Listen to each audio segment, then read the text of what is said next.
This is Tim from Your Six Tech. Today in this video, I'm going to show you how to hide your captures on your Xbox when you upload them. So if you don't want other people to see them who are random, or you just don't want your friends to see them, and only you, well, you have this option right here. It says, others can see your captures on Xbox. Decide who can see game clips and screenshots you make and upload. So by default, it says everyone on the internet. And you might not want this, but if we select this, we can go to Friends or Only Me. So I'm going to go to Friends. Now to get here, it's actually really easy. I'm going to go back to the home screen here, then go up to the top and go to Settings.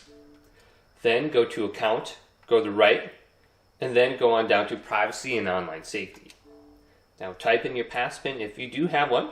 I recommend putting one on. Then go to Xbox Privacy. Now go to View Details and Customize. Then go on down to where it says Game Content. So here we have others can see your captures. Just go to Friends or everyone on there or Only Me. Then look at these other options under here as well. So you have one for live streaming. You can see and upload community creations. You might want to go ahead and block this or put it to Friends as well. Or you can upload captures to Xbox. Make sure this says allow. But hopefully this video did indeed help you out. Did leave it a big thumbs up and subscribe to my channel down below for more tech out videos coming up next on Your Six Tech.